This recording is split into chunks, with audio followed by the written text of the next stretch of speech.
بسم الله الرحمن الرحيم إن الحمد لله نحمده ونستعينه ونستغفره ونعوذ بالله من شرور أنفسنا ومن سيئات أعمالنا من يهده الله فلا مضل له ومن يضلله فلا هادي له وأشهد أن لا إله إلا الله وأشهد أن محمدا عبده ورسوله يا أيها الذين آمنوا اتقوا الله حق تقاته ولا تموتن إلا وأنتم مسلمون يا أيها الناس اتقوا ربكم الذي خلقكم من نفس واحدة وخلق منها زوجها وبث منهما رجالا كثيرا ونساء واتقوا الله الذي تساءلون به والأرحام إن الله كان عليكم رقيبا يا أيها الذين آمنوا اتقوا الله وقولوا قولا سديدا يصلح لكم أعمالكم ويغفر لكم ذنوبكم ومن يطع الله ورسوله فقد فاز فوزا عظيما أما بعد فإن خير الحديث كتاب الله وخير الهدي هدي محمد صلى الله عليه وسلم وشر الأمور محدثاتها وكل محدثة بدعة وكل بدعة ضلالة وكل ضلالة في النار۔ محترم بھائیوں، دوستوں، نوجوان ساتھیوں، دینی ماں اور بہنوں، یہ آج اور کل 2 دن کا جو سلسلہ ہے، ایک خاص ایک رسالہ، ایک کتاب ہے، اس کی تھوڑی سی اختصاراً شرح کی جائے گی اور اس کا تعلق ہمارے عقیدے اور منہج سے ہے۔ اللہ رب العالمین نے ہر نبی کو 2 چیزیں، ہر امت کو 2 چیزیں دی تھی۔ وَلِكُلِّ أُمَّةٍ جَعَلْنَا مِنْكُمْ شِرْعَةً وَمِنْهَاجًا۔ وَلِكُلِّ أُمَّةٍ، ہر امت کو، یعنی جتنے انبیاء آئے اور جتنی امتیں گزری ہیں، ہر امت کو اللہ تعالیٰ نے 2 چیزیں دی تھی جن کی پابندی ضروری تھی۔ لِكُلٍّ جَعَلْنَا مِنْكُمْ، تم میں سے ہر ایک یا ہر امت کے لیے ایک شرعہ مقرر کیا تھا اور ایک منہاج۔ 2 لفظ سیدھے، ایک شرعہ اور دوسرے منہاج۔ تمام مفسرین حضرت عبداللہ بن عباس رضی اللہ تعالیٰ عنہما سے لے کر کے جو ترجمان القرآن سے ملقب ہیں، وہ اور آج تک تمام اہل علم کا، علماء کا اس بات پر اتفاق ہے کہ شرعہ سے مراد تو شریعت ہے، دین ہے، اور منہاج سے مراد اس دین پر عمل کرنے کا طریقہ ہے۔ یہ اس لیے بتا دے رہے ہیں کہ لوگ دین سیکھنا تو ضروری سمجھتے، لیکن منہاج اور منہج سیکھنا ضروری نہیں سمجھتے۔ ہر چیز اللہ تعالیٰ کی دونوں چیزیں مقرر ہیں۔ اللہ تعالیٰ نے شریعت بھی مقرر کی ہے اور شریعت کے ساتھ ساتھ منہاج، یعنی اس پر عمل کرنے کا طریقہ بھی اوپر والے نے متعین کیا ہے۔ اسی لیے اللہ نے فرمایا دونوں کی پابندی آپ کے لیے ضروری ہے۔ جب دونوں کی پابندی ضروری ہے تو دونوں کا سیکھنا اور جاننا بھی میرے بھائی ضروری ہے۔ ایک چھوٹی سی مثال دیں، نبی علیہ السلام ارشاد فرماتے ہیں، من صلی کما امر ومن توضأ کما امر، جس انسان نے نماز پڑھی جیسے کہ اس کو نماز پڑھنے کا حکم دیا گیا ہے۔ حکم کیسے دیا؟ اللہ تعالیٰ نے آپ پر نماز فرض کیا شب معراج، اور صبح جبرائیل امین پہنچ گئے اور 2 دن نبی علیہ السلام کی امامت کروائی۔ کہاں؟ خانہ کعبہ کے قریب۔ اور پھر فرمایا کہ یہ نماز کا طریقہ ہے، اور آپ کی نماز، امت کی نماز کا وقت ان دونوں وقتوں کے درمیان ہے۔ ایک دن پہلے وقت پڑھائی اور دوسرے دن آخری۔ امام بخاری رحمۃ اللہ علیہ نقل کرتے ہیں جز الرفیع الیدین کے اندر، حضرت عبداللہ ابن زبیر رضی اللہ تعالی عنہما نماز پڑھتے تو رفع الیدین کرتے، رکوع میں جاتے وقت اور رکوع سے اٹھتے وقت۔ کسی نے ان سے پوچھا یہ نماز تم نے کس سے سیکھی؟ تو ذرا دیکھیں کس طرح سے اللہ تعالیٰ نے ہمیں حکم بھی دیا، دین بھی دیا، اور اس دین پر عمل کرنے کا طریقہ بھی اس نے متعین کیا۔ حضرت عبداللہ ابن زبیر ابن العوام رضی اللہ تعالیٰ عنہ نے کہا یہ نماز میں نے اپنے نانا جان سے پڑھی سیکھی ہے۔ اور عبداللہ ابن زبیر کا نانا کون ہے؟ ابو بکر صدیق رضی اللہ تعالیٰ۔ دیکھو یہ نماز جو میں نے پڑھی رفول دین والی، یہ نماز میں نے اپنے نانا جان سے سیکھی ہے، اور نانا جان نے اللہ کے رسول سے سیکھی ہے، اور اللہ کے رسول نے جبرائیل امین سے سیکھی ہے۔ اب جبرائیل امین کہاں سے سیکھا طریقہ لے کے آئے؟ اللہ۔ اسے اللہ رسول نے کیا فرمایا؟ صلو کما رأیتمونی اصلی۔ امام بہقی، امام منذری رحمۃ اللہ علیہ الترغیب و ترہیب جو حدیث کی بڑی جامع معنی کتاب لکھی ہے ترغیب و ترہیب پر، وہاں کتاب الطہارہ کے اندر حدیث نقل کرتے ہیں، علامہ البانی صحیح قرار دیتے ہیں کہ اللہ نے فرمایا من توضأ کما امر ومن صلی کما امر، جس نے وضو ویسے کیا جیسے وضو کرنے کا حکم دیا گیا۔ پتہ چلا گیا کہ وضو کا بھی حکم ہے اور وضو کرنے کا طریقہ بھی مقرر ہے۔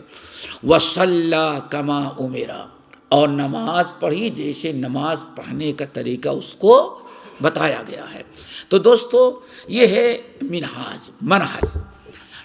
اور یہاں ایک چیز اور سمجھ لیں، ہم میں سے ہر مسلمان الحمدللہ کسی بھی مکتب فکر کا ہو لیکن نماز پڑھتا ہے، چاہے امام کی وجہ سورۃ الفاتحہ پڑھے یا نہ پڑھے، لیکن بہرحال امام تو ضرور ہی پڑھتا ہے، اکیلے پڑھتا ہے تو جب بھی پڑھتا ہے۔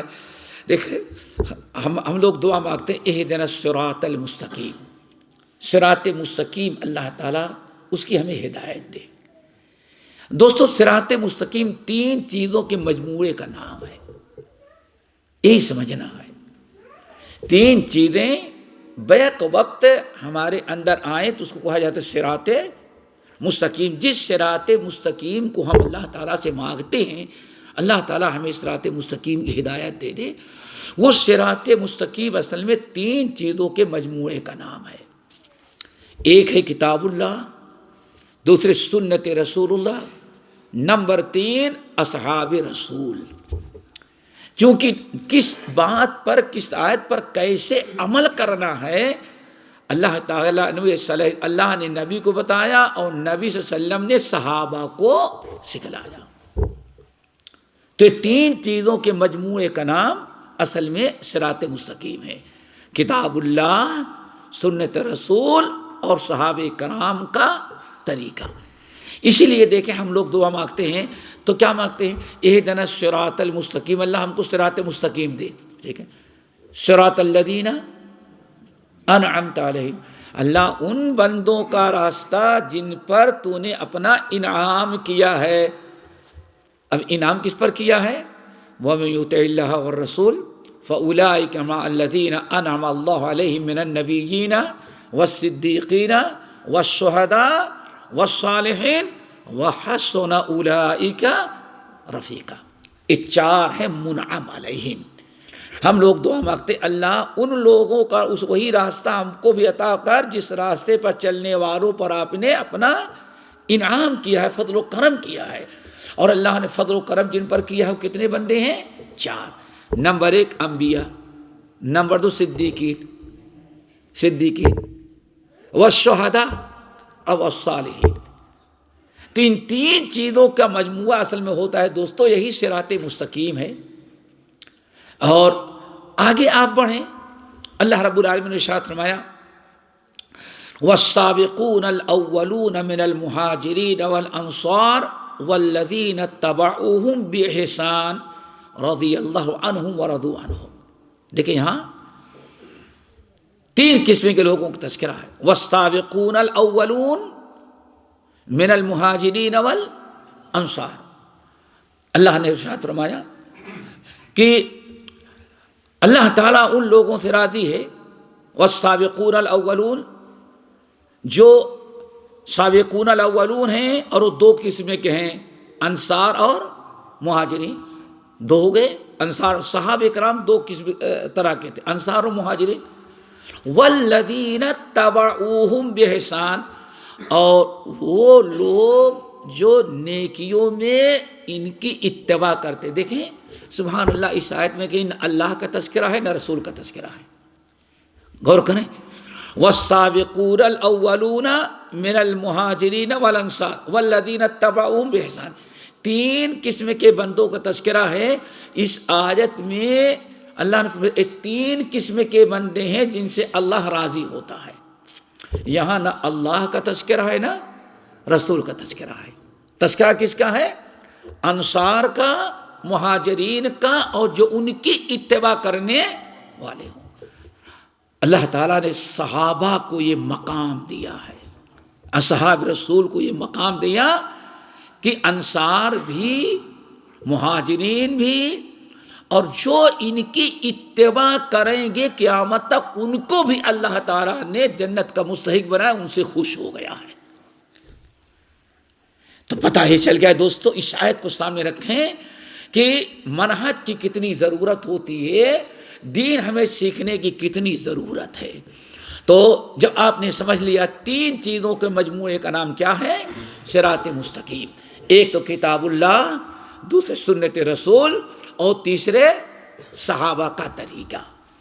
پھر آپ کبھی ذرا غور کریں، جب نبی علیہ السلام نے ارشاد فرمایا میری امت میں، پوری حدیث نہیں پتہ آخر، مجھے یہودی 71 فرقے میں اور عیسائی 72 میں، میری امت کتنے فرقے بڑھ جائے گی؟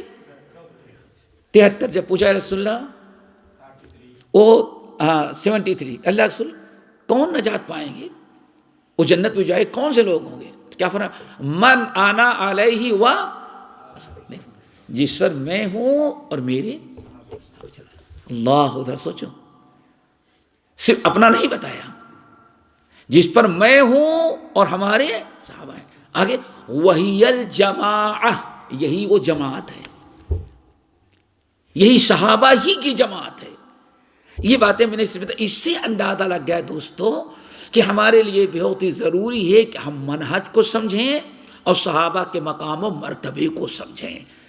اسی لیے اسلام کو برباد کرنے کے لیے جتنی سازشیں کی گئی تھی نبی علیہ الصلوۃ والسلام زمانے میں، کافروں کی طرف سے، مشرکوں کی طرف سے، یہودیوں کی طرف سے، عیسائیوں کی طرف سے، سب کا شر ختم کیا گیا جہاد فی سبیل اللہ کے ذریعے، اور اسلام غالب آیا۔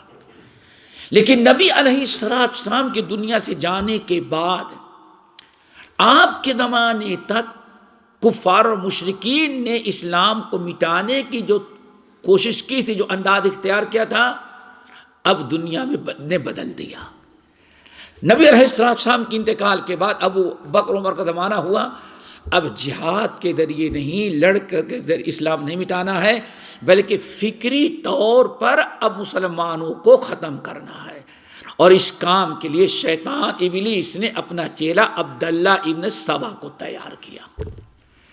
اس نے نہ اللہ پر اعتراض، نہ قرآن پر اعتراض، نہ کتاب آیت اور حدیث کی مخالفت، بس اس نے صحابہ کو غیر معتبر قرار دینے کی، بے ایمان ثابت کرنے کی کوشش کی کہ صحابہ کا جو مقام و مرتبہ ہے، ان کا جو معیار ہے، اللہ تعالیٰ نے ان سے جو کام لیا ہے، ان کی ذات کو اگر مخدوش کر دیا جائے، مشکوک کر دیا جائے، ان کو غیر معتبر قرار دیا جائے، تو اب حدیث و قرآن کا ہر انسان اپنی منمانی تفسیر کرے گا اور نئی نئی بدعتیں ایجاد ہوں گی، تعویل و تحریف چلتی رہے گی۔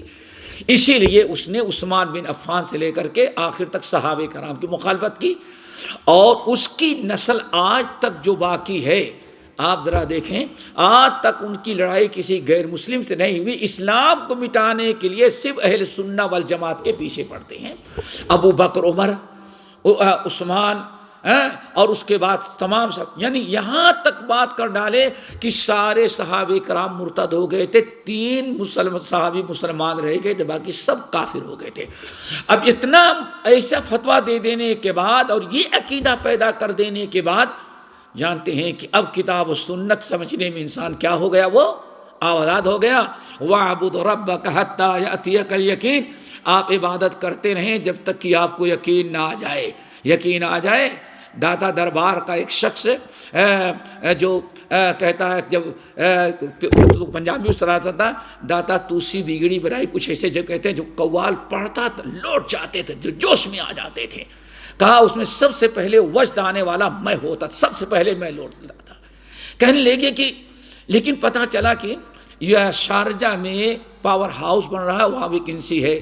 تو کہنے لگا کہ جب وہاں اپنا وہ پیپر تیار کیے تو سب سے پہلے فوٹو کاپی کرانے کے بعد داتا دربار کی سیڑھیوں پہ لے جا کر خوب رگڑے اس کو کہ اب کون ہماری سی وی رد کر سکتا ہے، اور کہا پھر بھیجے تو باقاعدہ اس میں تھوڑی سی دھول ڈال دی۔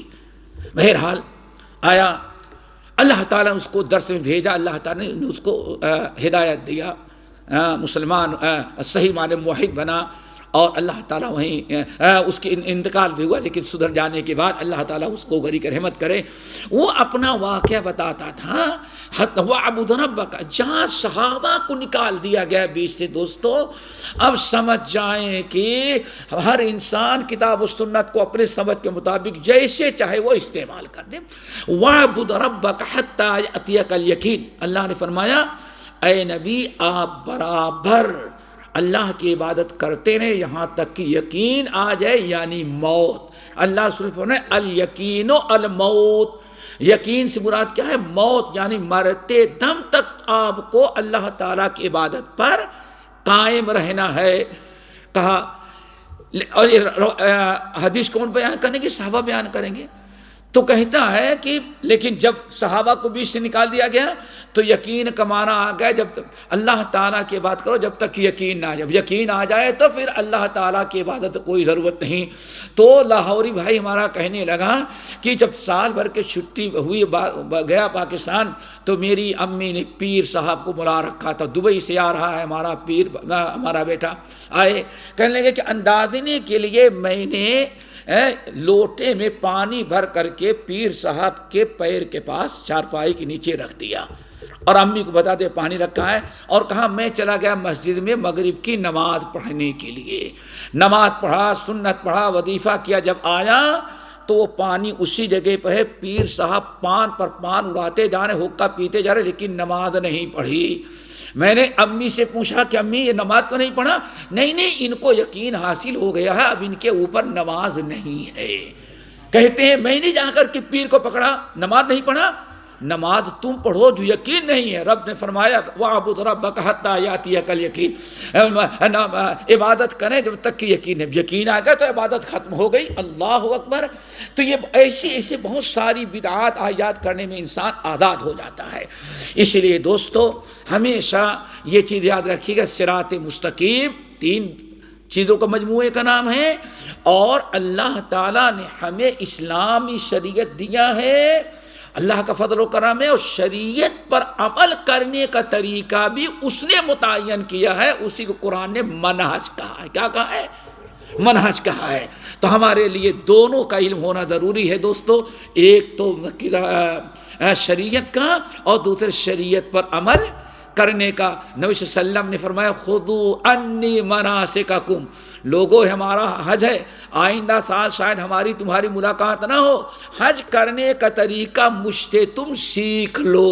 دیکھیں حج بھی فرض ہے اور حج کا طریقہ بھی فرض ہے۔ تو دوستو ضروری ہے، یہ بات ہم نے اس لیے بتائی کہ آج ذرا اس پر بڑا لوگ کہتے ہیں منہج کی کیا ضرورت ہے؟ بھائی ضرورت ہے، کیوں؟ اللہ نے مقرر کیا ہے، جو اللہ نے مقرر اس کا سیکھنا بھی ضروری ہے۔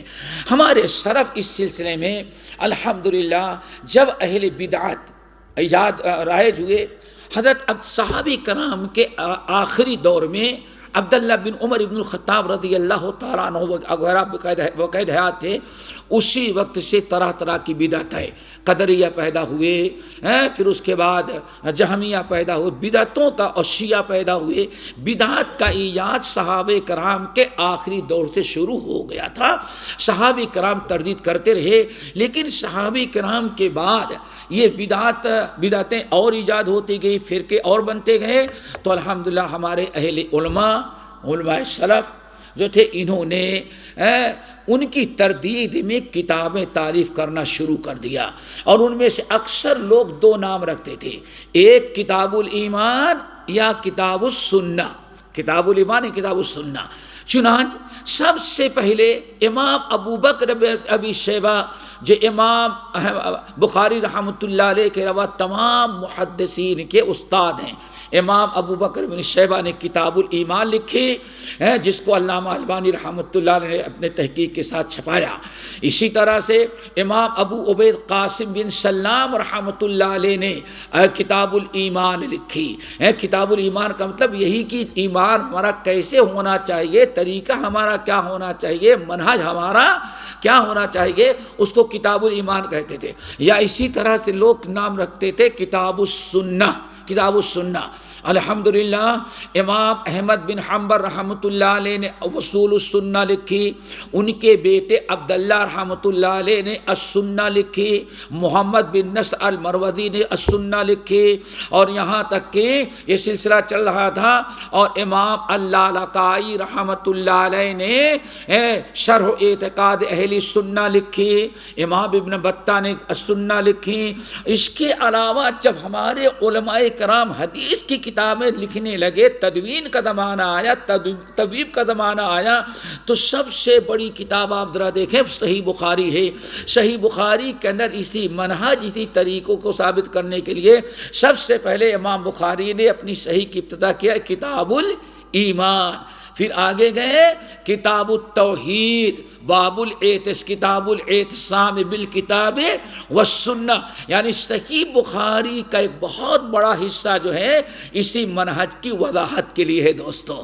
بہرحال امام ابو داؤد رحمۃ اللہ علیہ جتنے محدثین ہیں تقریباً ہر ایک نے منہج کا باب قائم کر کے کہیں سنہ، کہیں توحید، کہیں کتاب الایمان، اس طرح سے بہرحال وہ کام ہوتا رہا۔ الحمدللہ ایک زمانہ گزر گیا اور آج تک یہ کام چل رہا ہے۔ اسی سلسلے کی ایک کتاب آج آپ کے سامنے ہم شروع کر رہے ہیں، جس کتاب کو امام اہل سنہ امام احمد بن حنبل رحمۃ اللہ علیہ نے بالکل اپنے مرض الموت میں آخری وقت میں املا کرایا تھا، نوٹ کرایا تھا۔ اور یہ کتاب اس کتاب سے لوگ بہت زیادہ ناواقف تھے۔ کچھ لوگوں نے پوری اپنی کتابوں میں اس کتاب کو پورا رسالے کو نقل کر دیا تھا، لیکن اللہ جزائے خیر دے اور علامہ البانی رحمۃ اللہ علیہ کی قبر کو نوروں سے بھرے، جب وہ گھڑی ساز تھے تو اتنا ہی گھڑی بناتے تھے جتنے میں آج کا خرچہ چل جائے، باقی دکان بند کر کے چلے جاتے تھے مصر کے اندر جو بڑا سب سے پورا کتب خانہ ظاہریہ ہے اس کے اندر جا کے بیٹھ جاتے تھے اور کتاب حدیث کی پلٹتے رہتے تھے۔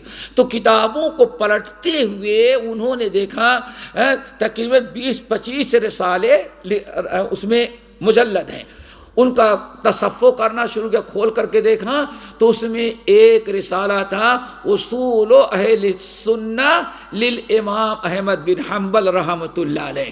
البانی رحمۃ اللہ علیہ کی قبر کو اللہ نوروں سے بھرے، دل باغ ہوا۔ اسی وقت پورے اس کی تصویر کرا کر کے اس کو تباہ کرنے کی کوشش کی، جو آج ہمارے اور آپ کے سامنے یہ کتاب موجود ہے۔ انشاءاللہ اسی پر کتاب کا اختصار کے ساتھ ہم آپ کے سامنے اس کی شرح کریں گے، اور جو مسائل بیان کیے گئے وصول جانتے ہیں وصول کیا ہے؟ یہ آپ دیکھیں یہ دیوار جو ہے اسی کو کہا جاتا ہے وصول۔ کسی چیز جو ہر چیز اپنے بنیاد پر قائم ہوتی ہے، تو یہ وصولی چیز کا مطلب کہ پورے دین اسلام کی بنیاد اس پر قائم ہے۔ اگر وہ چیز درست نہ ہو تو اس پر جو چیز رکھی جائے گی وہ بھی درست نہیں ہوگی، وہ بھی مٹی میں مل جائے گی یا ڈھہ جاتی ہو عمارت جس کی بنیاد مضبوط نہ ہو۔ اللہ تعالی ہم سب کے عقیدے کو اور منہج کو مضبوط کرے۔ تو اس سلسلے میں تقریباً 50 وصول بیان کیا ہے۔ اہل علم نے کہا، احمد بن حنبل رحمۃ اللہ علیہ نے یہ چند صفحات کی جو رسالہ ہے اس نے 50 وصول بیان کیا ہے۔ انہی وصول کو اختصار کے ساتھ ہم رکھیں گے۔ اللہ تعالی ہم سب کو یاد رکھنے اور عمل کرنے کی توفیق نصیب فرمائے۔ پہلا وصول جو ہے امام احمد بن حنبل رحمۃ اللہ علیہ کہتے ہیں التمسک بما کان علیہ اصحاب رسول اللہ صلی اللہ علیہ وسلم والاقتداء بہم۔ پہلا اصول کیا ہے دوستو؟ پہلا اصول کہ صحابہ کرام رضوان اللہ علیہم اجمعین جس راستے پر چل رہے تھے، واللہ بڑی صحابہ کرام رضوان اللہ علیہم اجمعین نبی صلی اللہ علیہ وسلم سے دین حاصل کیا، اور اس دین پر جیسے وہ چلتے رہے، ان کا جو طریقہ تھا اس کا اپنانا اور ان کی اتباع کرنا ہمارے لیے بہت ہی ضروری ہے۔ یہ تو امام احمد بن حنبل رحمۃ اللہ علیہ کہتے ہیں۔ ہمارے شاہ ولی اللہ محدث دہلوی کا نام سنا ہوگا آپ لوگوں نے۔ شاہ ولی اللہ محدث دہلوی رحمۃ اللہ علیہ نے کتاب لکھی، جب اللہ تعالیٰ نے ان کو مسلک اہل حدیث اور کچھ سلفی منہج ان کو معلوم ہوا، تو انہوں نے وہ درس و تدریس کے ساتھ اپنی تصنیفات کے ذریعے بھی کام شروع کیا۔ ایک کتاب لکھی الفوز الکبیر، کیا نام رکھا؟ فی اصول التفسیر۔ بڑی پیاری بات لکھتے ہیں اس کے اندر دوستو، یاد رکھنا۔ کہتے ہیں اے لوگو، یہ آج سے تقریباً 250-300 سال پہلے کی بات ہے، جب دلی کے اندر فساد پھیلا ہوا تھا، شرک و بدعت۔ کہتے ہیں دیکھو، کسی چیز کو حق اور باطل اگر تمہیں سمجھنا ہے، فرق کرنا ہے، تو ایک اصول اپنا لو، اور بالکل یہی ہے جو امام احمد بن حنبل نے بیان کیا ہے۔ کہا کوئی چیز اگر تم کر رہے ہو یا تمہارے معاشرے میں موجود ہیں، تو سب سے پہلے دیکھو کہ قرآن میں اس کا حکم ہے، اس کا تذکرہ ہے کہ نہیں۔ قرآن میں تذکرہ ہے، آنکھ بند کر کے کرو، پورے ہندوستان کے لوگ کریں یا نہ کریں، لیکن تم ضرور کرنا۔ کیوں؟ قرآن ہی دین ہے، جو لوگوں میں پھیلا ہوا وہ دین نہیں ہے۔ سب سے پہلے کس کو دیکھو؟ قرآن۔ نمبر 2 کہتے ہیں اگر قرآن میں نہ ملے تو حدیث میں دیکھو۔ اگر حدیث میں مل گیا، اگرچہ قرآن میں کوئی تذکرہ نہیں، تو قرآن نبی صلی اللہ علیہ وسلم کی حدیث بھی حجت ہے، اس لیے تم اس کو آنکھ بند کر کے عمل کرو اس پر، چاہے دنیا کرے یا نہ کرے۔ نمبر 3 کوئی مسئلہ ایسا آ گیا، نہ قرآن میں ملا نہ حدیث ملا، تو صحابہ کرام کی طرف رجوع کرنا۔ صحابہ کرام کے زمانے میں وہ چیز موجود تھی، اس پر عمل ہوا یا کہ نہیں ہوا۔ اللہ اکبر۔ کہتے ہیں اگر کوئی چیز تمہارے ہاں رائج ہے، نہ قرآن میں ہے نہ حدیث میں ہے نہ صحابہ نے کیا، فَاعْلَمْ أَنَّهُ بِدْعَةٌ، سمجھ جاؤ وہ چیز بدعت ہے۔ اگر یہ کسوٹی دیکھی جائے تو آج تعزیہ ہو، 40واں ہو، برسی ہو، عید میلاد ہو، اور تیجا 40واں ہو، یہ جتنی گرامی ساری چیزیں دیکھیں، نہ قرآن میں ہے نہ حدیث میں ہے نہ صحابہ کرام میں ہے۔ تو یہی اصول امام احمد بن حنبل رحمۃ اللہ بیان کر۔ پہلا اصول التمسک بما کان علیہ اصحاب رسول اللہ صلی اللہ علیہ وسلم والاقتداء بہم۔ پہلا اصول یہ ہے جو اللہ تعالیٰ صحابہ کرام جس راستے پر چل رہے تھے، جس منہج پر جو طریقہ تھا، اس اسلام پر جیسے وہ عمل کرتے رہے اسی کو اپنانا اور انہی کے نقش قدم پر چلنا۔ اور قرآن نے بھی یہی حکم دیا ہے۔ کہا جاتا ہے امام شافعی رحمۃ اللہ علیہ سے جب کسی نے پوچھا کہ آپ سارا عمل کتاب و سنت پر کہتے ہیں، کیونکہ جب بغداد سے واپس آئے مصر وغیرہ سے اور حجاز پہنچے تو ان کا لقب اہل الحدیث رکھا، ناصر السنہ رکھا۔ اب بہت ساری چیزیں جو مکے مدینے میں ان کو نہیں ملی تھیں لیکن عمل کر رہے تھے، جب بغداد گئے، مصر گئے، احمد بن حنبل رحمۃ اللہ علیہ جیسے امام سے ملاقات ہوئی، حدیثیں ملی تو اپنے سارے پرانے اقوال سے رجوع کر لیا۔ اس لیے امام شافعی کے قول جدید اور قول قدیم، یعنی امام احمد بن حنبل سے ملاقات کے پہلے جو فتاوے ان کو کہا جاتا ہے قول قدیم، اور امام احمد بن حنبل رحمۃ اللہ علیہ کی ملاقات کے بعد جو فتاوے ان کو کہا جاتا ہے قول جدید۔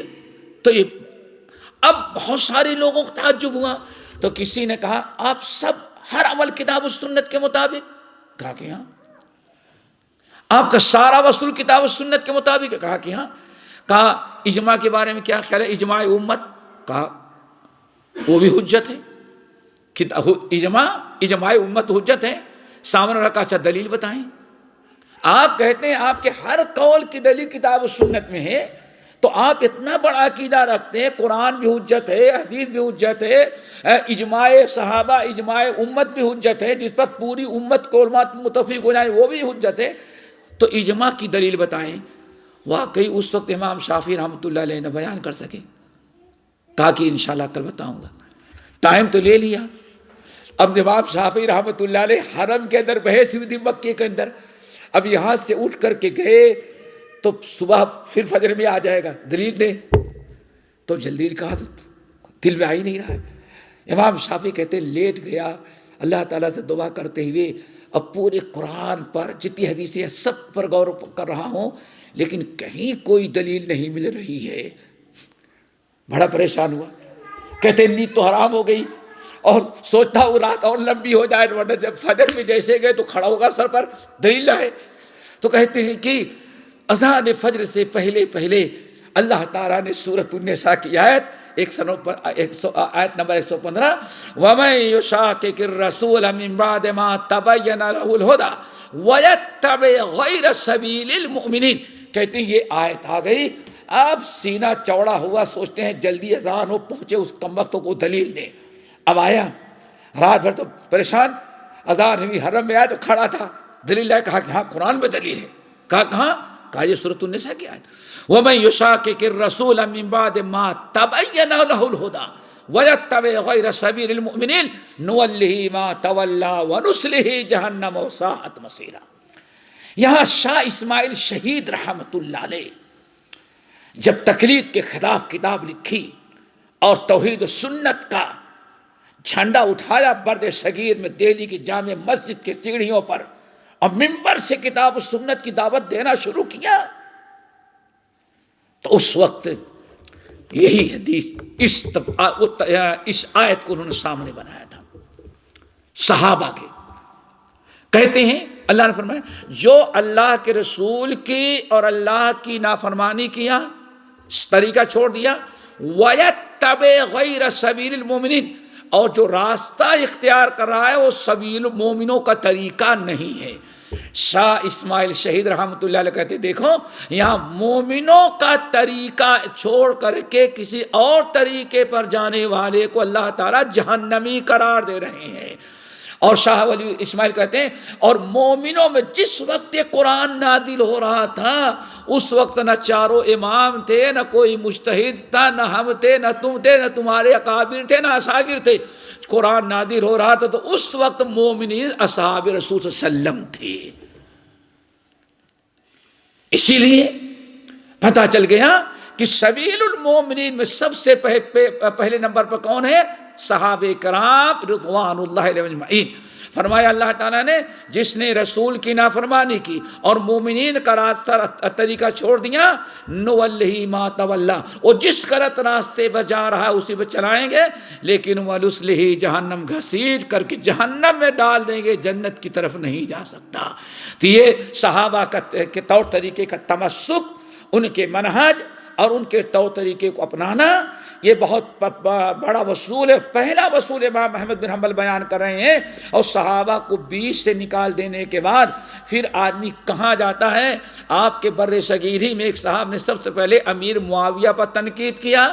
امیر معاویہ پر تنقید کرنے کے بعد نعوذ باللہ من ذالک اللہ نے ایسی سزا دی، ایسا جرم ہوا کہ پھر عمر و ابو بکر پر تنقید کی، اللہ کے رسول کی حدیث پر تنقید کی، یہاں تک کہ یوسف علیہ السلام کو بھی تنقید کا نشانہ بنایا، ان کو بھی نہیں بخشا۔ صحابہ کا کہ سے بغض عناد رکھنے کا انجام ہوا کہ انبیاء تک کے شان میں گستاخی ہونے لگی۔ اس لیے دوستو اللہ تعالیٰ سے دعا کرو پہلا وصول ہمارا صحابہ کا منہج، صحابہ کا طریقہ یا صحابہ کا عمل، جس طرح سے صحابہ کرام چلے تھے اسی راستے پہ چلیں۔ اگر اسی راستے پہ چلیں گے تو کوئی فرقہ نہیں، سارا فرقہ ختم ہو جائے گا۔ اللہ عمل کے توفیق نصیب فرمائے۔ دوسرا وصول دوستو، پہلا وصول تو ہے صحابہ کی اتباع اور ان کے نقش قدم پر چلنا، اور دوسرے لفظ میں کیا؟ ان کے فہم کو، انہوں نے کتاب و سنت کو جس انداز سے سمجھا وہی اصل ہے. اس کے بعد جو اپنی عقل سے سمجھے گا ان کے خلاف وہ فہم غلط ہوگا. صحابہ کا فہم جو ہے وہ سب سے مقدم ہوگا. نمبر 2، اللہ اکبر، امام احمد حنبل رحمۃ اللہ علیہ وَتَرْكُ الْبِدْعِ، ہر قسم کی بدعت سے دوستو دور رہنا، بچنا. ہر قسم کی بدعت سے دور رہنا. کسی بھی قسم کی بدعت نہیں ہونی چاہیے، نہ چاہے مکفرہ ہو یا غیر. کچھ بدعتیں ایسی ہیں جس سے انسان کفر میں مبتلا ہو جائے، ان کو کہتے ہیں بدعت مکفرہ. اور کچھ بدعتیں ایسی ہیں کہ انسان کافر تو نہیں ہوگا لیکن گنہگار ہوتا ہے، اس کو کہا جاتا ہے بدعت مفسقہ. یعنی انسان فاسق و فاجر تو ہو گیا لیکن اسلام سے خارج نہیں ہوا. ہر قسم کی بدعت چاہے مکفرہ ہو یا مفسقہ، ہم تمام لوگوں کو بچنا چاہیے. کیوں؟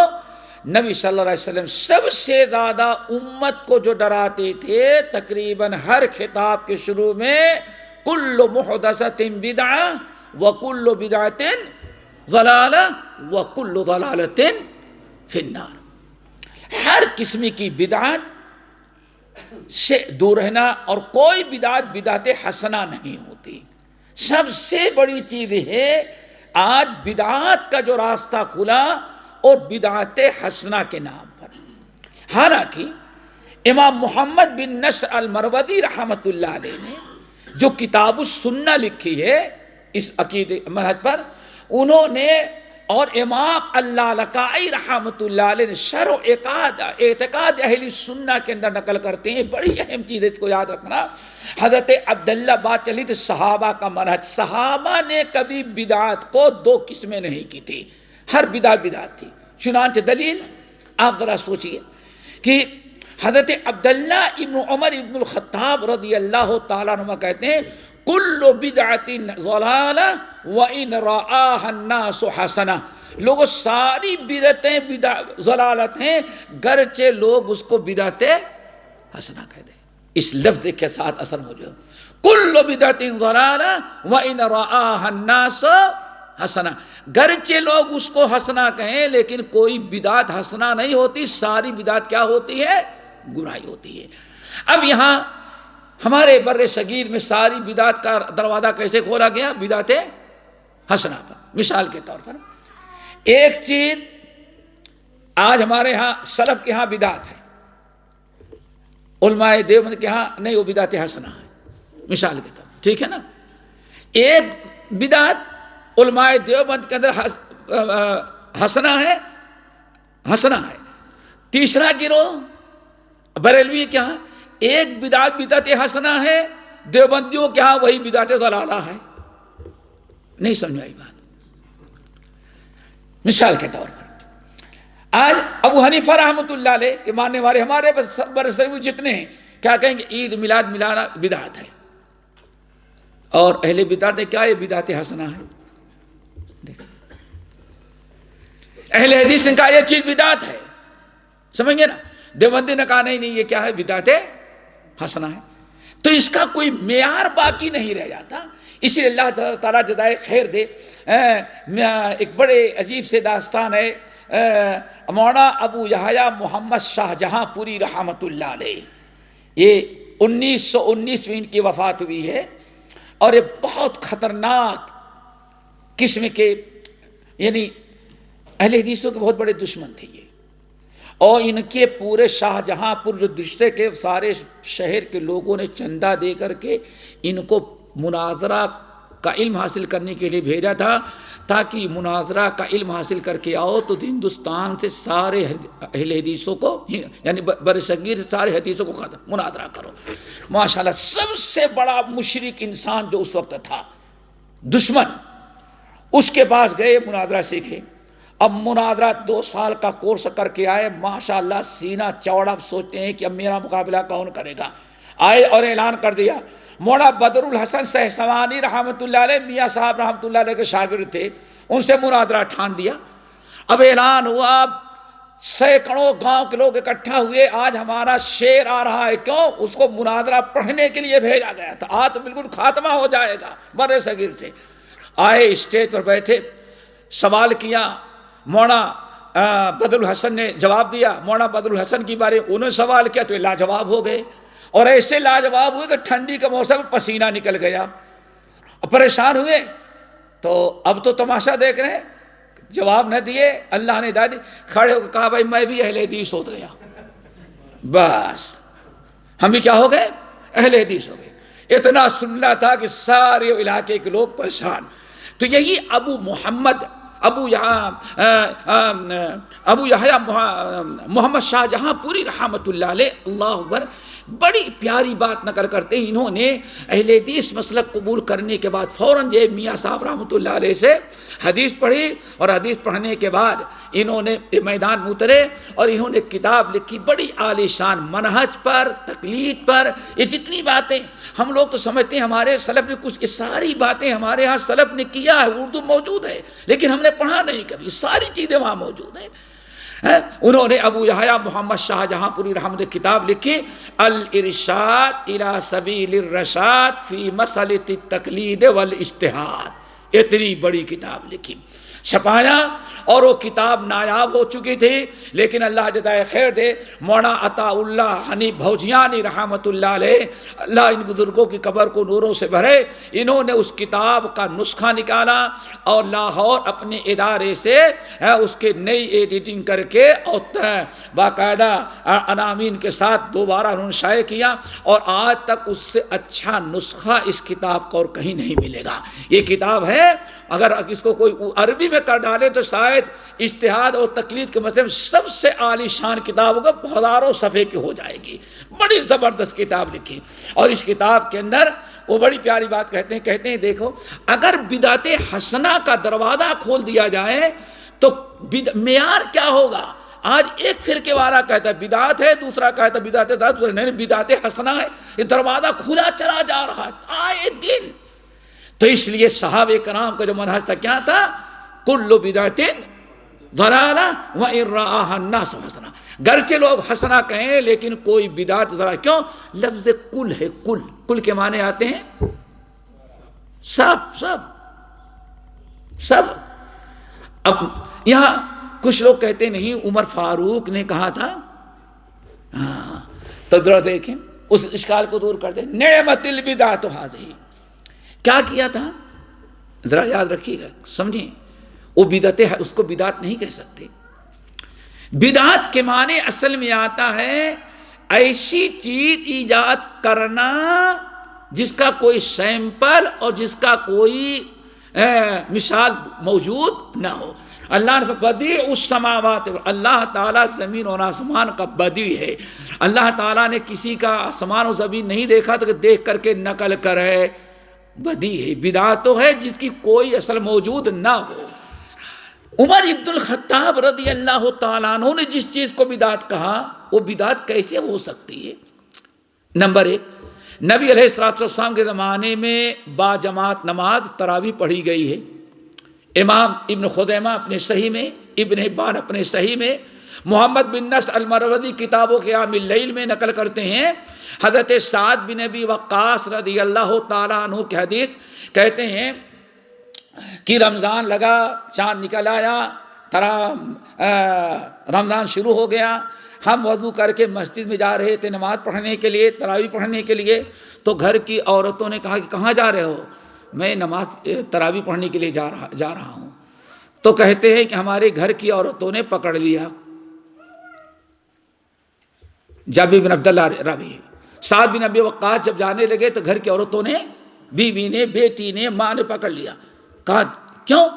کہا کہ تم کو قرآن نے آدھے جا کر کے وہاں پڑھ لو گے، ہم عورتوں کو چولہے ہانڈی سے فرصت نہیں، ہم کو قرآن یاد نہیں ہے، تم کہیں گھر میں تراویح پڑھاؤ اور میں تمہارے پیچھے پڑھوں گی، ہم ساری عورتوں نے اتنی ضد کیا کہ سعد بن ابی وقاص کو اپنا ارادہ ختم کرنا پڑا، کہا چلو۔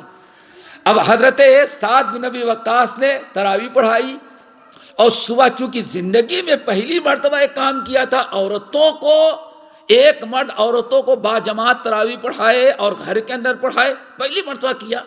یہ سوچے صحیح ہے یا غلط، آئے نبی علیہ السلام کی خدمت میں، جابر بن عبداللہ کہتے ہیں میں ایسے بیٹھا ہوا تھا مجلس میں، حضرت سعد بن ابی وقاص نے کہا یا رسول اللہ رات کو بڑا حادثہ ہو گیا ہمارے یہاں، کیا ہوا؟ کہا میں تراویح پڑھنے کے لیے مسجد میں آ رہا تھا، گھر کی عورتوں نے پکڑ لیا، کہاں جا رہے ہو؟ یہیں گھر میں پڑھاؤ، ہمیں قرآن یاد نہیں ہے، تم پڑھاؤ گے ہم سنیں گے۔ تو میں نے 8 رکعت کتنا پڑھایا؟ 8 رکعت پڑھا دیا با جماعت نماز تراویح، اور تو کتنا پڑھایا؟ 8 رکعت۔ کہتے ہیں چونکہ سب مجلس بالکل نرالا سوال تھا، آج تک کسی نے ایسا مسئلہ نہیں پوچھا تھا، تو جابر بن عبداللہ رضی اللہ تعالیٰ عنہ کہتے ہیں میں نبی علیہ السلام کو بڑے غور سے دیکھ رہا تھا کہ آپ پر کیا اس سوال کا اثر ہوتا ہے۔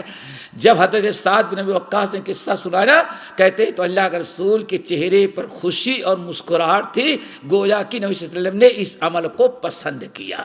پتہ چل گیا کہ باجماعت نماز تراویح ثابت ہے، جو چیز ثابت ہوگی بدعت کیسے ہو جائے گی بھائی؟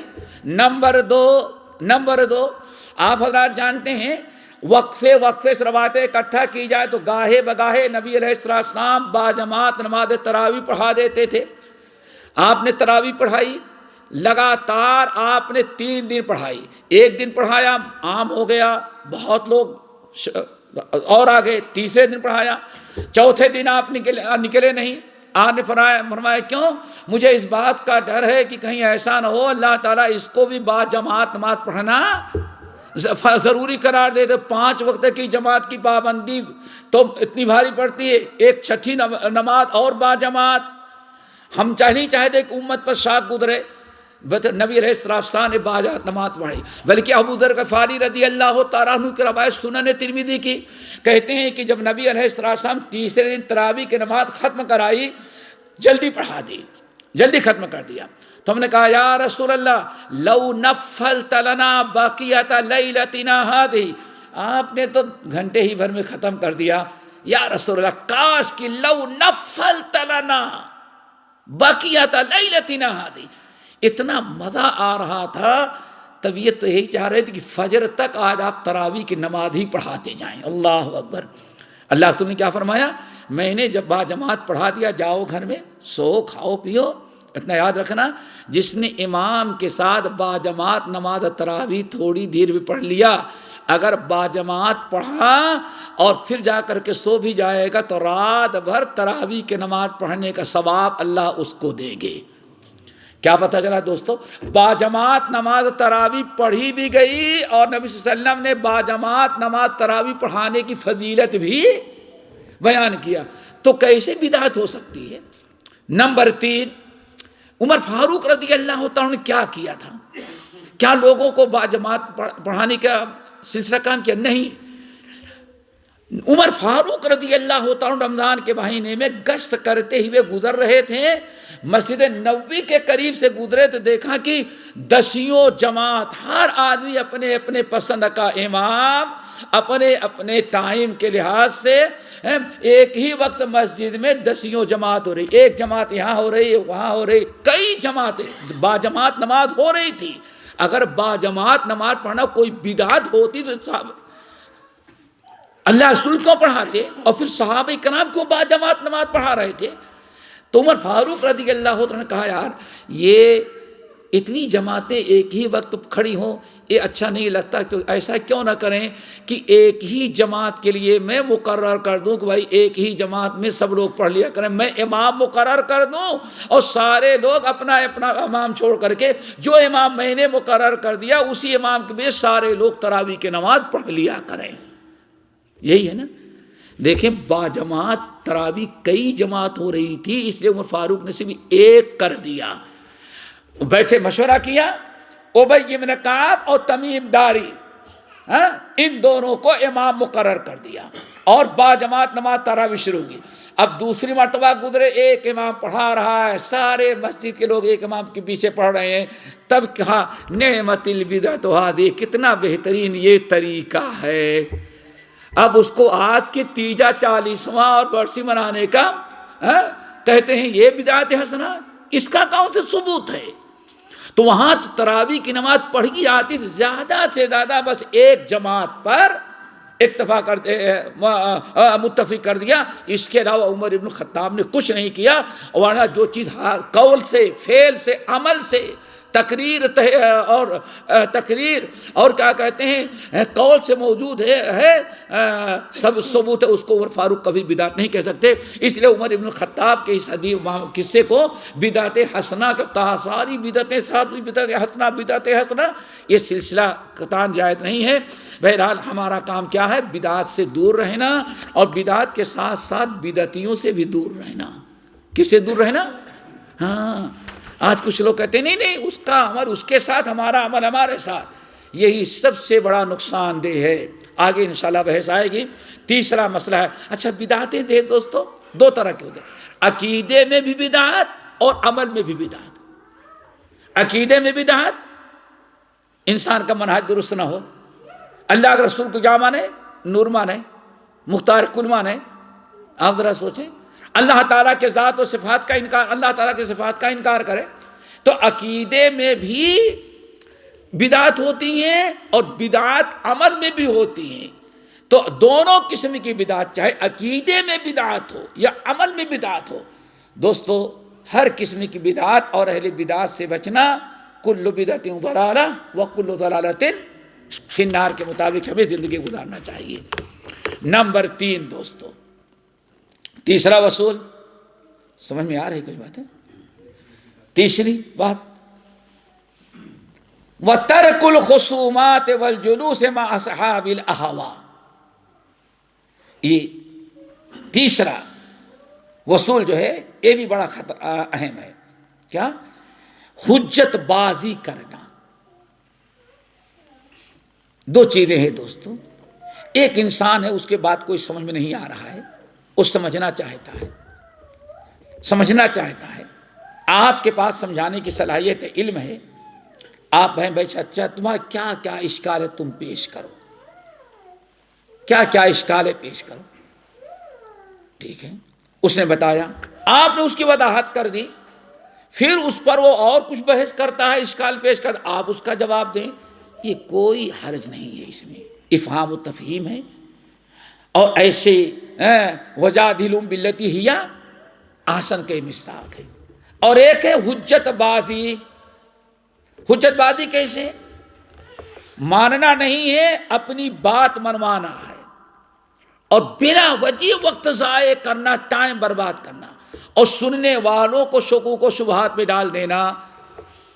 ہمیں یاد ہے ایک صاحب آئے، کہنے کہ میرے پاس کچھ ایسے سوالات ہیں، آج تک کوئی جواب دے ہی نہیں پایا، آپ دیں گے؟ میں نیا دبئی سے، سعودیہ سے دبئی میں آیا ہوا تھا، میں نے کہا بولے، کہا ابراہیم علیہ السلام نے جب جانور ذبح کیا تھا تو اس دمبے کا گوشت کس نے کھایا تھا؟ یہ کوئی سوال ہے؟ میں نے کہا اچھا بتاؤ تم ہوتے تو کیا کرتے، تم اس وقت ہوتے تو کیا کرتے؟ میں نے بہت سوال کیا، آج تک کوئی صحیح جواب نہیں دے سکا۔ میں نے کہا تم ہوتے تو کیا کرتے؟ کہا میں تو کھاتا۔ کیوں؟ ارے بڑا مقدس گوشت تھا۔ تم کو مقدس گوشت اچھا لگتا ہے تو کیا ابراہیم اور ان کے قوم کو مقدس والا گوشت اچھا نہیں لگا تھا ہوگا؟ اب وہاں ذرا ہوش آئے کہ ہاں کھایا، یہ بلا وجہ حجت بازی۔ تو یہ حجت بازوں کے ساتھ بیٹھ کر کے وقت ضائع کرنا، ٹائم برباد کرنا، اور اس کی حجت بازی سے ہو سکتا ہے کہ سامنے والوں کے کچھ دل و دماغ میں شکوک، کچھ نہیں، اگر بہت دیر تک ہمارے شیخ کے پاس آ کر بحث کرے اور شیخ جان چھوڑے دھتکار دیں تو کیا کہیں گے؟ دیکھیں بھائی اس کا حق ہے سوال کرنا، مولانا کو غصہ ہونے کی کیا ضرورت ہے؟ مولانا صحیح کیا ہے، حجت بازی کے لیے وقت ضائع کرنے کی کیا ضرورت ہے؟ ترک الخصومات۔ آخر کار جانتے ہیں سنن مسند دارمی کی روایت، وہ مہا شیطان جو کوفہ کے اندر تھا، جو کہتا تھا ہمارے سوال کا جواب کوئی نہیں دے سکتا، حضرت علی تنگ آ گئی، پریشان آ گئی، صحابہ کرام تنگ آ گئے، ماننے کے لیے تیار ہی نہیں۔ تو وہاں جو کوفہ کے گورنر تھے انہوں نے عمر فاروق کے پاس خط لکھا، حضرت ایسی کچھ حجت بازی کرتا ہے، بات کسی کی نہیں سنتا، سمجھنے کے لیے تیار ہی نہیں ہے، اور اتنا بزد ہے کہ اب لوگوں میں ہم اگر کسی نے جواب نہ دیا، بات نہ مانا، تو باہر جا کر دیکھا میرے سوال کا جواب مولانا بھی نہیں دے سکے، فلاں نہیں دے سکا۔ عمر فاروق نے کہا اچھا اس کو میرے پاس بھیج دو، اس کو میرے پاس بھیجو۔ گورنر کوفہ جو تھے کہا بھائی جائے، آپ کو عمر فاروق نے بلایا، عمر ابن الخطاب بلائے اور ایک کمرے میں قید کر دیا، جیل میں ڈال دیا اس کو۔ 2-3 دن پڑا رہا، تیسرے دن بلایا، کیا ہے؟ کہا صاحب ہمیں ہمارا اشکال ہے قرآن کی فلاں آیت پر، حدیث پر، تو اور کوئی جواب نہیں دے پاتا۔ کہا میں نے تو سنا ہے جواب دیتے تم مانتے نہیں۔ نہیں ہمارا کوئی صحیح جواب دے گا تب مانیں گے نا۔ کہا کیا سوال ہے؟ کہا یہ۔ اچھا جواب کیا دیا؟ یہ۔ عمر فاروق رضی اللہ تعالیٰ کا جواب بالکل صحیح دیا علماء نے۔ کہا اچھا ٹھیک ہے لے جاؤ واپس کرو، اور دوسرے دن تازہ کھجور کی چھڑی منگائی کاٹ کر تاکہ بدن پر اچھی طرح سے لگے ہو، اور بیٹھایا۔ کہا بتا اشکال۔ ایک ڈنڈا مارا، 2 مارا، جب تیسرا مارا کہتا دانی یا امیر المومنین ذہبت کل شیء وجدت فی راسی۔ امیر المومنین بس سارا اشکال دور ہو گیا، اب کوئی اشکال باقی نہیں رہا، تیسری چڑھی میں سب اشکال دور ہو گیا۔ تو احمد بن حنبل رحمۃ اللہ علیہ کہتے ہیں بلا وجہ ترک الخصومات، حجت بازوں کے ساتھ جو نہ مانتا ہو، ضدی اڑیل انسان، اس کے پاس بیٹھنا، اس سے بحث مباحثہ کرنا، اور اپنا ٹائم اچھے لوگوں کو، کبھی شیخ سوال آ کر کے درس میں ایک آدمی اتنا الجھا دے گا گھنٹے بھر سے لوگ بیٹھے ہیں، درس خراب ہو جاتا ہے، ماننے کے لیے تیار نہیں۔ تو ایسے لوگوں سے اسلام نے، احمد بن حنبل کہتے ہیں یہ صحابہ کا طریقہ نہیں، سے بچنا چاہیے۔ اور والجلوس مع اصحاب الاہواء، نفس پرست اور بدعتیوں کے ساتھ اٹھنا بیٹھنا۔ آج ہمارے یہاں بھائی ٹھیک ہے بیٹی کہیں جا رہی، بھائی داماد کا ٹھیک ہے، ہمارا عقیدہ رہی وہ اپنی جگہ پر، بیٹی ہماری بہت پختہ ہے، وہ ہمارے عقیدے پر رہے گی، دوست بنا لیا، ٹیچر بنا لیا، اٹھنا بیٹھنا بنا لیا، بھائی ٹھیک ہے ہم بس بات کر، وہ اس کا دین اس کے ساتھ، ہمارا دین ہمارے ساتھ، لیکن بہرحال ہمارے دوستانہ تعلقات ہیں، اٹھنا بیٹھنا۔ میرے بھائی اللہ تعالیٰ نے قرآن پاک میں کئی مقام پر ایسے منع کیا، وَقَدْ نَزَّلَ عَلَيْكُمْ فِي الْكِتَابِ أَنْ إِذَا سَمِعْتُمْ آيَاتِ اللَّهِ يُكْفَرُ بِهَا وَيُسْتَهْزَأُ بِهَا فَلَا تَقْعُدُوا مَعَهُمْ حَتَّىٰ يَخُوضُوا فِي حَدِيثٍ غَيْرِهِ۔ اے نبی خبردار، جہاں کتاب کا، سنت کا، شریعت کا استہزاء مذاق اڑایا جا رہا ہو، وہاں جہاں اس کا استہزاء کیا جا رہا ہو، جہاں اس کی توہین کی جا رہی ہو، اس کی مخالفت کی جا رہی ہو، اللہ نے قرآن میں آیت نازل کر دیا ہے کہ خبردار تقعدوا معہم، ایسے لوگوں کے ساتھ بیٹھو ہی نہیں۔ میرے بھائی تعجب کریں کہ شاید بات آ کے آئے، بدعات کی تشبیہ اللہ نے کیسے دی ہے معلوم؟ اللہ رسول نے پاگل کتا کبھی دیکھا ہے؟ ایک تو پاگل نارمل کتا ہے، وہ کاٹ لیتا ہے تو اس کا علاج الگ ہوتا ہے، اور پاگل کتا کسی کو کاٹ لیتا اس تک تو مرہم پٹی کر کے درست ہو جاتا ہے، لیکن وہ ایک دن زہر ابل کے آ جاتا ہے۔ اچھا وہ پاگل کتا جس کو ڈس لے، کاٹ لے، اور اس کے بدن میں زہر سرایت کر جائے تو کتے کی آواز بھی نکالتا ہے، کتے کی طرح اس کا پانی بھی گرتا ہے، اور کمال کی بات اگر وہ کسی کو کاٹ لے تو اس کا کتے کا زہر دوسرے کو بھی لگ جاتا ہے۔ اسی لیے ڈاکٹر کے ہاں لے کے جاتے ہیں کبھی تو اس کے ہاتھ پیر باندھ دیتے ہیں تاکہ کسی کو نوچ نہ سکے، تعدی ہو جاتی ہے۔ سبحان اللہ۔ نبی صلی اللہ علیہ وسلم نے ارشاد فرمایا تتجارا بہم الاہواء، لوگوں اہل بدعات سے بچنا، جن کے دلوں میں بدعت، کیوں کما یتجارا الکلب لصاحبہ، جیسے باول کتے کا اثر دوسرے پر اثر کر جائے، اس کا زہر دوسرے پر اثر کر جاتا ہے، ایسے ہی بدعتیوں کے ساتھ بیٹھے ہوگے تو بدعتیوں کا اثر تمہارے ایمان اور عقیدے پر پڑے گا۔ اور کیا چاہیے دوستو؟ سنہ ابی داؤد کی رائے، تتجارا بہم الکلب کما یتجارا بہم الکلب کما تتجارا بہم الاہواء کما یتجارا بہ الکلب۔ نہ بدعتیوں کے ساتھ اٹھو گے بیٹھو گے، ان سے تعلق رکھو گے، ان کے ساتھ دوستانہ تعلق رکھو گے تو ان کی بدعتیں اللہ کے رسول نے فرمایا ویسے ہی غیروں پر اثر انداز ہوتی جیسے باول کتا کے اثر کسی اور انسان پر اثر انداز ہو جاتا ہے۔ ہمیں اس سے بچنا چاہیے۔ وَاصْبِرْ نَفْسَكَ مَعَ الَّذِينَ يَدْعُونَ رَبَّهُمْ بِالْغَدَاةِ وَالْعَشِيِّ، دینداروں کے ساتھ، اچھے لوگوں کے ساتھ آپ بیٹھیں۔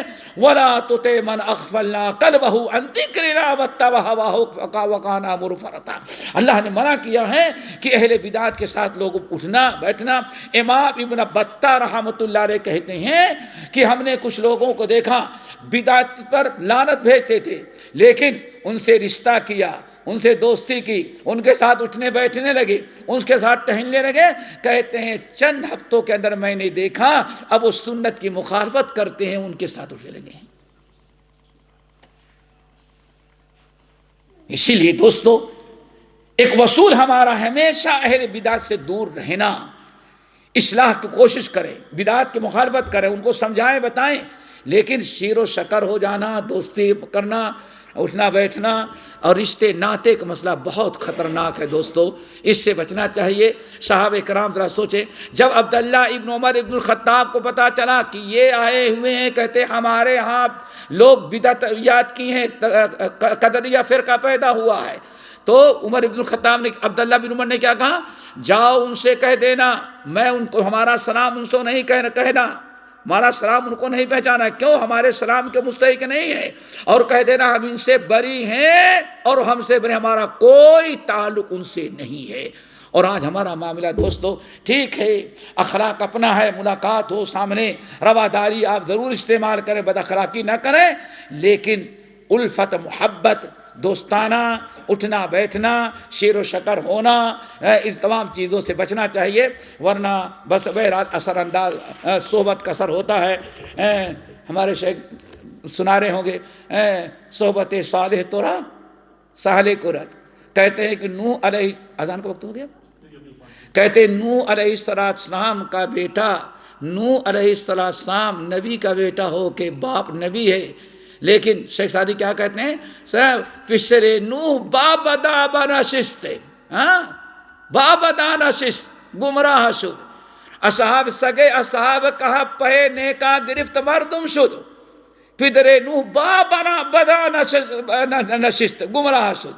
لوگوں ذرا سوچو، نوح کا علیہ السلام نبی کا بیٹا ہے، ہم بروں کے ساتھ رہا تو برا ہو گیا، اللہ تعالیٰ کے عذاب میں گرفتار، باپ کی نبوت سے کچھ فائدہ نہ پہنچا اس کو، لیکن اصحاب کہف کا کتا کافروں کو ساتھ چھوڑ کر کے مومنوں کے ساتھ رہا، سگے اصحاب کہف پے نیکا گرفت۔ چند مسلمان نوجوان جب اپنے ایمان کو بچانے کے لیے غار میں جانے لگے تو کتا بھی اپنی قوم کو، اپنے آقا کو، اور کیا کہتے کافروں کو چھوڑ کر کے کس کا ساتھ پکڑا، مومنوں کا۔ غار مومنین اندر چلے گئے اور غار کے منہ پر وَقَلْبُهُمْ بَاسِطٌ ذِرَاعِهِ بِالْوَسِيدِ، اور اصحاب کہف کا کتا ان کی نگرانی کے لیے اس سوراخ پر اپنے آپ کو لٹا کر کے رکھ دیا۔ سوچو، تو شیخ سعدی کہتے ہیں صحبت کا مسئلہ یہ ہے، اہل بدعات کی صحبت، برے لوگوں کی صحبت۔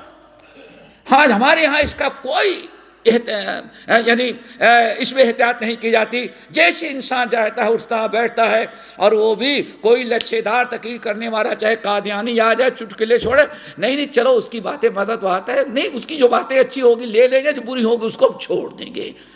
اگر اتنا علم ہوتا کہ کون اچھی ہے بری تو شاید آپ وہاں جاتے ہی نہیں، جاتے اس لیے کہ آپ کے اندر حق اور باطل کے تمیز کا بھی علم ہے نہیں ہے، تو اس سے آپ اجتناب کریں اور بچیں، اللہ تعالیٰ ہم سب کو اس سے محفوظ رکھے۔ دوستو نمبر 4، ترک المراء والجدال والخصومات فی الدین۔ اللہ اکبر، کتاب و سنت پر کی باتوں میں سب آ جائے، کتاب و سنت کی باتیں آ جائیں تو بلا وجہ اس میں شکوک و شبہات پیدا کرنا اور بحث مباحثہ کرنا۔ دوستو جہاں بات آ جائے کہ قرآن کی، حدیث کی، دین کی، چاہے اپنے موافق ہو یا مخالف ہو، وہاں حجت بازی کرنا اور بحث مباحثہ کرنا اور جدال کرنا اور سامنے والے کو اپنی بات منوانے کے لیے اپنی بات کو اوپر کرنے کی کوشش کرنا، یہ اللہ تعالیٰ نے قرآن بھی منع کیا ہے، نبی صلی اللہ علیہ وسلم نے حدیث منع کیا ہے۔ امام احمد بن حنبل رحمۃ اللہ علیہ کہتے ہیں دین میں حق بات پر جھگڑنا نہیں ہونا چاہیے۔ کیا ہے؟ سمعنا واطعنا۔ جہاں آ جائے کتاب و سنت کی بات، اپنے موافق ہو یا مخالف، آپ ذرا سوچیں، واللہ سنا ہوگا ایک صحابی نے صرف اتنا کہا تھا، نبی صلی اللہ علیہ وسلم نے فیصلہ کیا کہ زبیر تمہارا حق ہے، تم پانی لے لو، تمہارے کھیت میں پانی پورا ہو جائے تو پڑوسی کو دے دینا۔ بات اللہ کے رسول نے بڑی رعایت کی، فرمایا تم اپنے کھیت کو بھرنا نہیں، جڑوں میں پانی پہنچ جائے تو اس پڑوسی کو دے دینا، اس کے بعد بچے گا تو پھر لے لینا تم۔ کتنی رعایت کی، لیکن اس نے کیا کہا؟ ان کان ابن عمتی، کیا اچھا محمد صلی اللہ علیہ وسلم آپ نے فیصلہ اس لیے اس کے حق میں کیا کہ وہ آپ کا رشتہ دار، آپ کی پھوپھی کا بیٹا ہے نا، بس اتنی ہی بات کہی تھی۔ حق بات، قرآن کی بات آ گئی، حدیث کی بات قبول کر لینے کی بجائے اب شکوک شبہات کی بات نہیں، تو آپ نے حق تو ہمارا تھا لیکن فیصلہ ان کے حق میں کیوں کیا آپ نے زبیر ابن العوام کے؟ چونکہ آپ کے پھوپھی زادو بھائی ہیں۔ اتنا ہی ان کے زبان سے نکلا تو اس شخص کے قرآن کی آیت جبرائیل امین لے کے آگے فلا وربک لا یؤمنون حتی یحکموک فیما شجر بینہم ثم لا یجدوا فی انفسہم حرجا مما قضیت ویسلموا تسلیما۔ اتنی ہی کہا تھا، ارأیت ان کان ابن عمتک، آپ کے پھوپھی داد بھائی ہے اس لیے، ورنہ فیصلہ آپ ایسے ہونا چاہیے تھا۔ تھوڑا سا مخالفت کی، رب نے ایمان کی نفی کر دی، لا یؤمنون حتی یحکموک، جب تک اس پر خوشی نہ ہو، پتی بخاطر اس کو قبول نہ کر لے، اللہ نے فرمایا یہ ایمان والے نہیں ہو سکتے۔ یہاں دیکھیں کلمہ پڑھنے والوں کی بات ہو رہی ہے، اسی لیے امام احمد بن حنبل رحمۃ اللہ علیہ کہتے ہیں دین میں لڑنا جھگڑنا، حق بات آ جائے تو سمینا واطعنا ہونا چاہیے، لڑنے جھگڑنے کے بجائے خاموشی سے قبول کر لیں اور طرح طرح سے حجت شکوک شبہات پیدا کر کے اور اس کے اندر کیڑے نکال کر کے اپنی بات اوپر کرنے کی کوشش نہ کریں۔ اللہ تعالی ہم سب کو عمل کی توفیق نصیب فرمائے۔ انشاءاللہ بعد نماز عصر دوبارہ مجلس ہوگی۔ اللہ تعالی ہمیں سننے اور کہنے کے ساتھ سب کو عمل کی توفیق نصیب فرمائے۔ اقول قولی ھذا واستغفر اللہ من کل ذنب واتوب الیہ۔